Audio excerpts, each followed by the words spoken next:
Jake had always dreamed of something bigger, something more than the dull, repetitive grind of his life on Earth. He was tired of his dead-end job and the mounting bills. Life had grown mundane, and it seemed like there was no way out. His friends were busy with their own lives, and every day felt like a replay of the last. Then, one day, everything changed. The offer came to him through a strange message. It wasn't the kind of email you'd expect from a job board or a recruiter. The message was brief and direct. It was an invitation to join a peaceful alien society. The message explained the role, which seemed odd at first, but intriguing. They were looking for a human to come live in their village on a faraway planet. The pay was generous, and the work was described as helping the community with essential tasks. At first, Jake thought it was a scam, a joke. He'd heard about alien contact before, but never in a way that seemed so personal. But the more he thought about it, the more it started to make sense. This could be his chance to escape the mundane life on Earth, to see another world, to experience something entirely different. The offer said the job required no special skills, just a willingness to work and adapt. Jake applied, and a few days later, he received confirmation. It was real. The organization was legitimate, and they were waiting for him. He was both excited and nervous. It was something no one else had ever done. He packed his things, told his family he was taking a chance on something extraordinary, and before long, he was on a spaceship, leaving Earth behind. The journey took longer than Jake had imagined.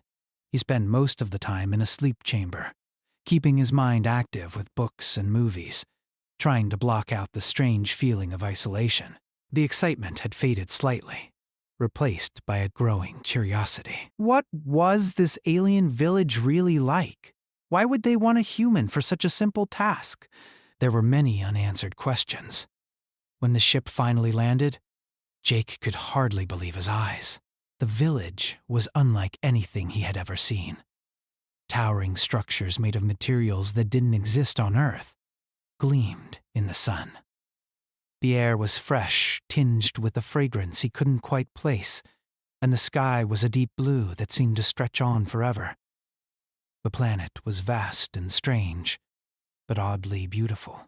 He was met by a welcoming party of aliens, their features soft but unfamiliar. They had large, round eyes, smooth, pale skin, and long limbs. They moved gracefully, their voices musical, though Jake couldn't understand a word they were saying. The village elder, a tall figure with dark blue skin and silver markings on their face, approached Jake and gave him a welcoming smile. "Welcome to our village, Jake," the elder said in perfect English. "We are honored to have you here." Jake felt a wave of relief wash over him. The elder's warm smile was comforting. He had been nervous, but this moment made him feel at ease. The aliens' mannerisms were polite, and though their voices were soft, there was an air of confidence in them. They led him to a small, modest home that would be his for the duration of his stay. The building was simple but beautiful, with wide windows that allowed a breathtaking view of the surrounding landscape. Jake's new home was sparse but comfortable. The furniture was unlike anything he had seen before. Sleek, minimalistic, yet functional. There was a bed, a small desk, and a few chairs. The walls were made of a smooth material that seemed to shift in color depending on the light. It was all very different from what Jake was used to, but it felt right. Maybe this was what he needed. The villagers showed him around and explained some basic rules. There were no locks on the doors, no strict schedules. Everything was free and open. The people here were peaceful, they said. They believed in living in harmony with the land and each other. Jake would be doing his part to help, but they didn't go into much detail about what exactly that meant. For now, that was fine with him. He was here to learn. Over the next few days, Jake adjusted to his new routine. He spent most of his time helping with various tasks around the village, cleaning, working in the fields, and assisting the villagers with daily chores. The work wasn't hard, and the villagers were kind and patient. They taught him how to do things in their own way, and Jake quickly became comfortable. It wasn't the hardest job in the world, and it gave him time to explore the village and learn more about his surroundings. But there was something strange about it all. The villagers were warm and friendly, but Jake began to notice subtle oddities. There were no other humans in sight. The village was small, and the population was made up entirely of aliens. Every now and then he would see the same group of villagers exchanging glances, almost as if they were talking to each other without speaking. He'd asked Nura, the village elder, about this. She smiled and assured him that the village was isolated by choice and that it was perfectly normal for them to live as they did. They had chosen this lifestyle because it kept them connected to the land, to the essence of their culture. But when Jake asked about the job he was doing, Nure seemed to hesitate. "You'll be helping in ways you might not understand yet," she said, "but you will learn." "You are important to us, Jake." This only deepened Jake's confusion. What did she mean? He had thought the job was about simple tasks, like farming or construction. But Nora's words made it sound much more complicated than that. As the days passed, Jake started to notice even more strange things. The village's women seemed to take a special interest in him. They would smile at him as they passed, and sometimes they would linger for longer than usual, staring at him with an intensity that made him uncomfortable. Some of the children would run up to him, giggling and asking strange questions. One of them, a little girl named Vera, even tried to touch his hand, her eyes wide with curiosity. Jake laughed nervously and pulled his hand back, unsure of what to make of it. Jake's unease grew as the days turned into weeks. He had settled into a routine, but something about the whole situation didn't sit right with him. The villagers were kind, but they were also distant in ways he couldn't understand. Their smiles were too perfect, their eyes too knowing. Every time Jake tried to ask a more direct question, he was met with vague answers or quick changes of subject. One evening, after finishing his work in the fields, Jake decided to explore the outskirts of the village. He walked out into the open grasslands, the wind cool against his skin, and the stars twinkling above him. The silence of the land was almost deafening. He stopped for a moment to take it all in. This place was beautiful, but it was also strange. It felt like he was part of something bigger, something beyond his comprehension. As Jake stood there, he heard the faint sound of footsteps behind him. He turned around to see Nura approaching. She smiled gently, her eyes glowing softly in the dim light. "Jake," she said, her voice low and calm.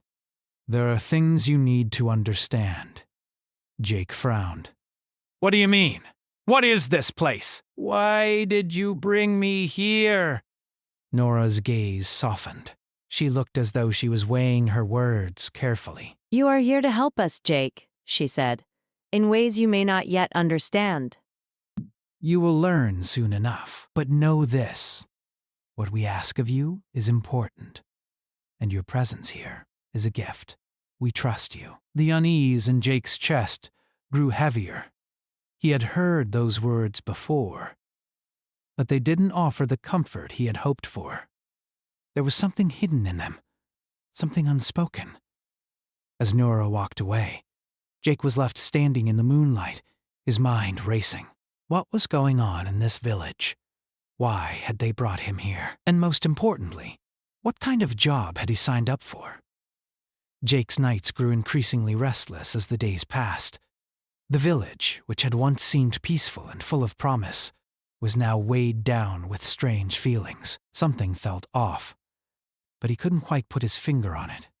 The villagers were kind enough, but they never explained the specifics of his job. Nura's words echoed in his mind.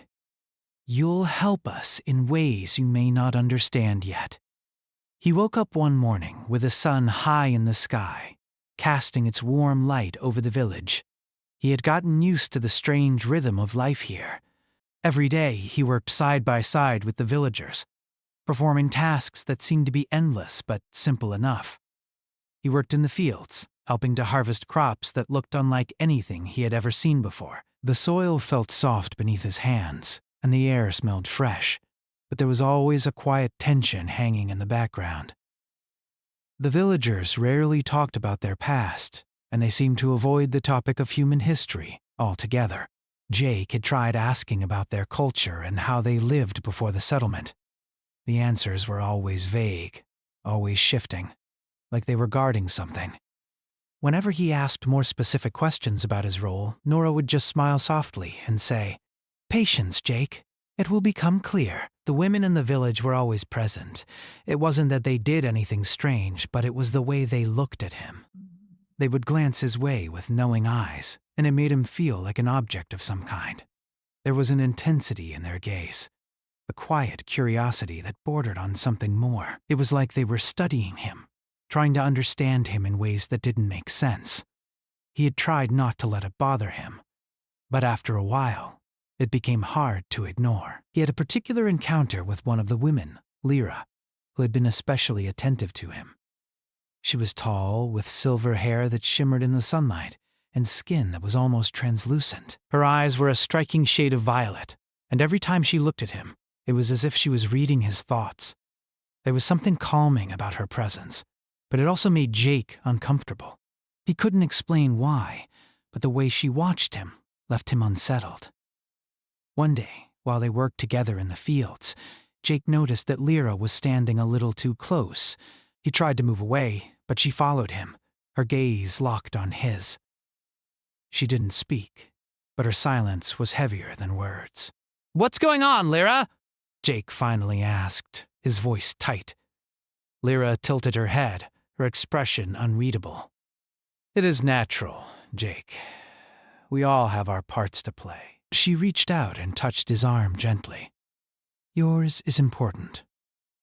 Jake pulled away, feeling a chill run through him. "I don't understand.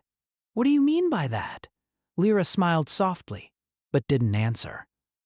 Instead, she turned back to her work, leaving Jake standing there, his mind racing.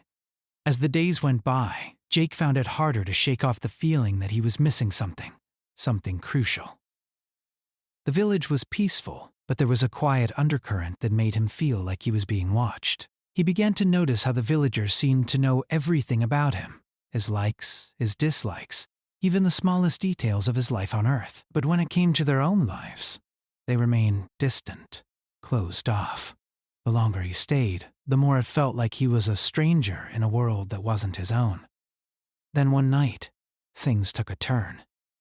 After finishing his work for the day, Jake was walking back to his house when he noticed something strange. A soft glow emanated from the village center, where the elders often gathered.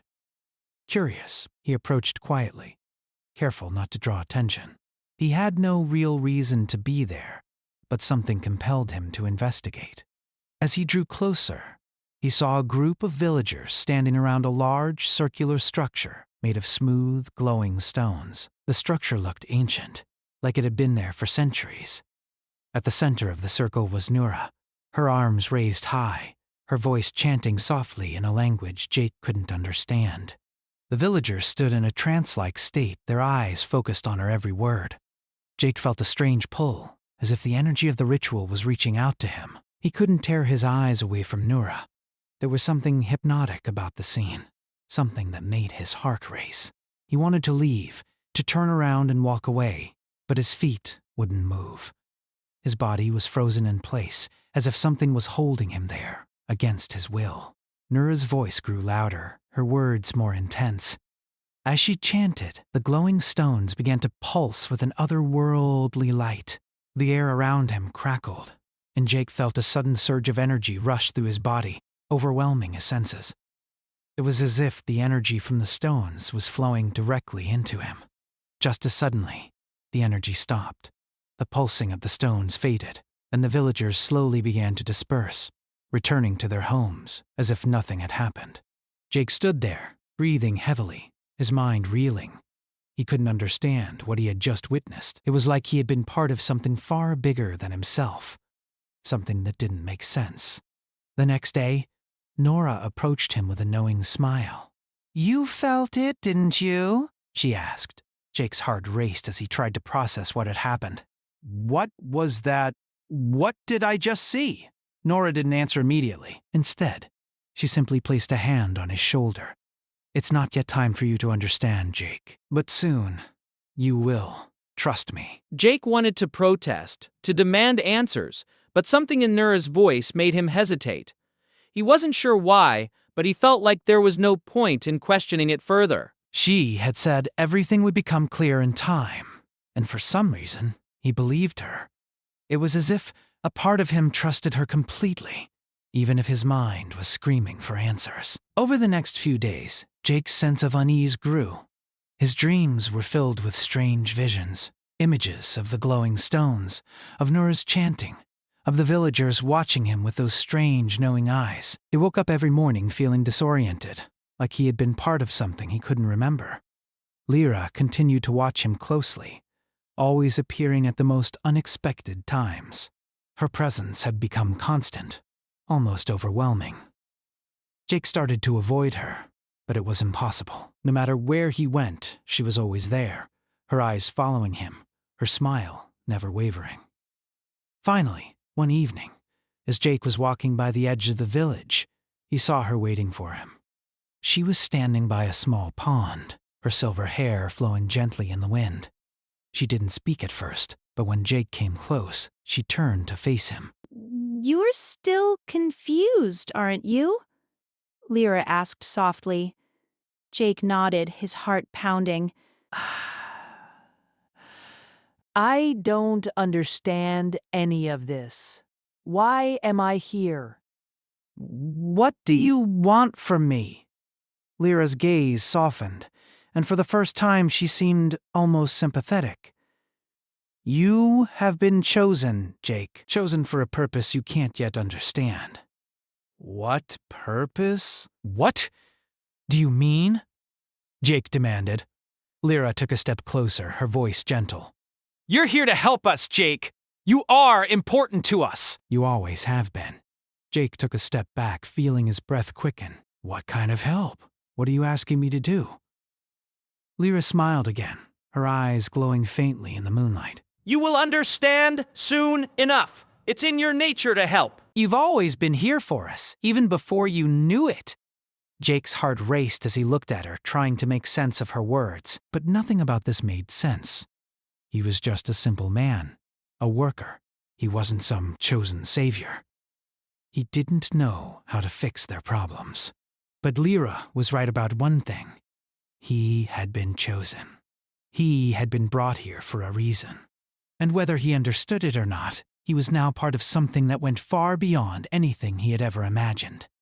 Jake's life in the village had become a strange mix of routine and confusion. The work he had originally come for felt less important now, overshadowed by the growing mystery that surrounded him. Every day he woke up early, ate the strange, unfamiliar food provided by the villagers, and spent hours working in the fields. The tasks were simple: planting, harvesting, and caring for the crops that grew around the village.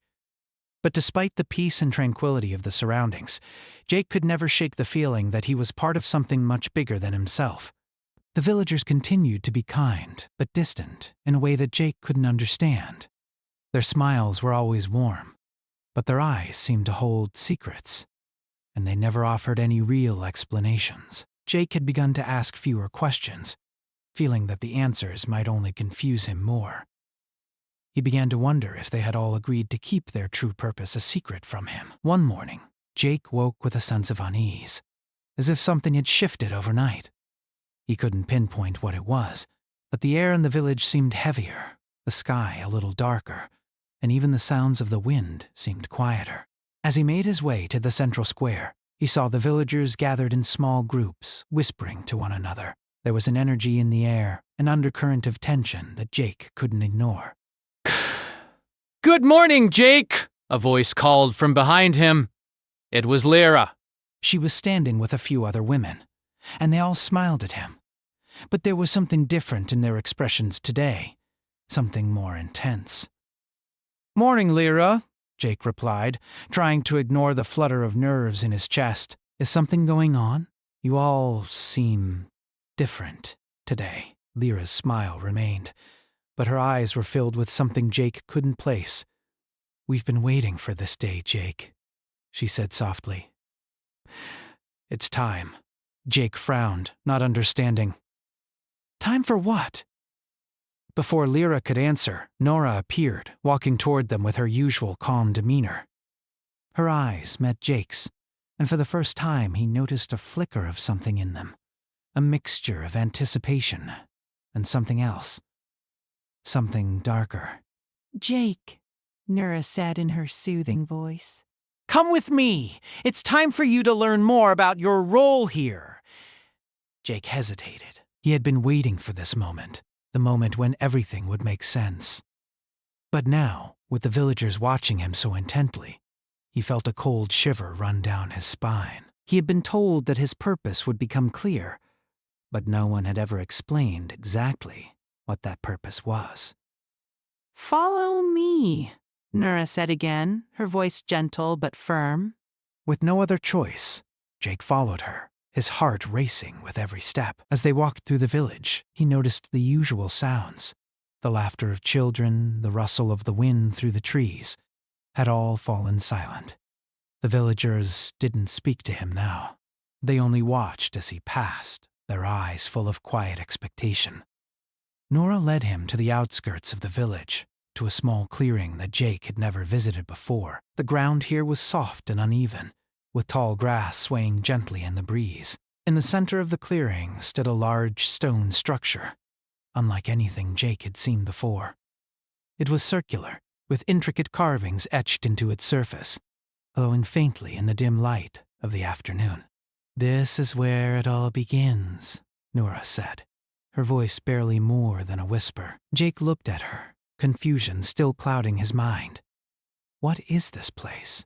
Nora turned to face him, her gaze steady. This is the heart of our village.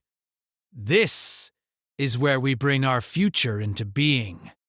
Jake felt his pulse quicken. There was something about the way she spoke that made his skin crawl. What do you mean, bring our future into being?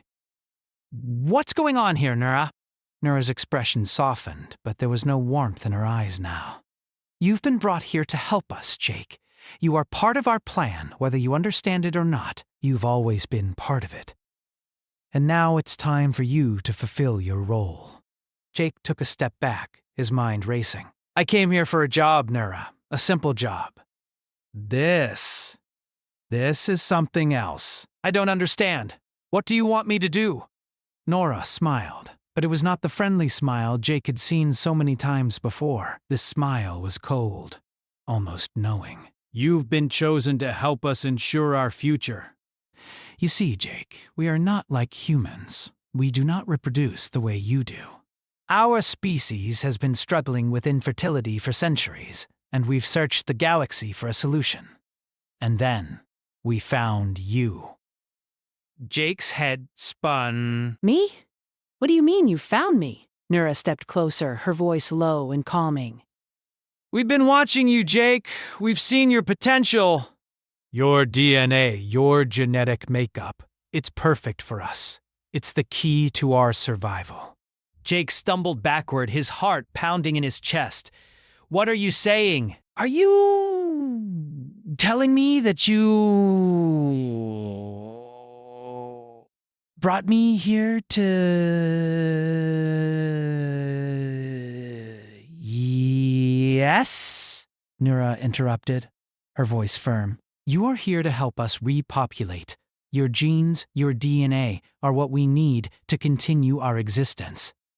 Jake's mind reeled. This wasn't what he had signed up for.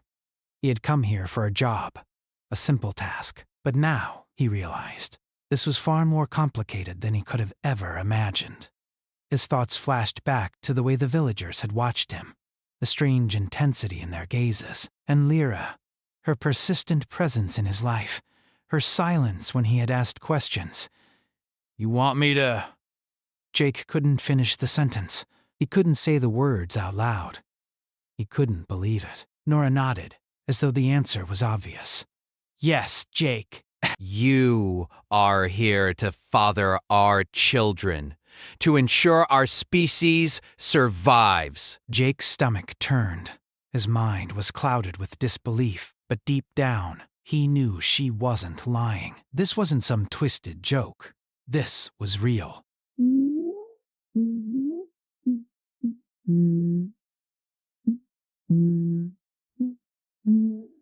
he said, his voice shaky. I can't. I don't. This isn't what I came for. Nora placed a hand on his shoulder, her grip firm yet gentle. It's not a choice, Jake.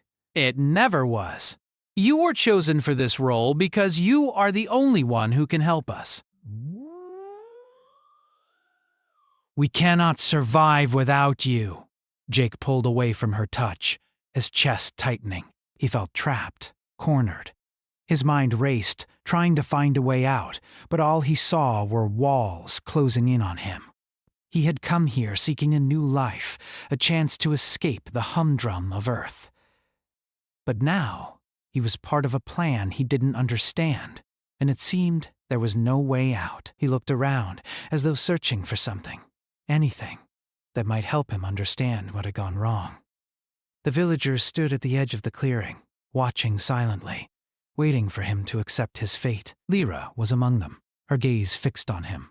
She didn't say a word, but Jake could feel her eyes on him, watching him with the same intensity that had always made him uncomfortable. He wanted to scream, to run, but his feet wouldn't move.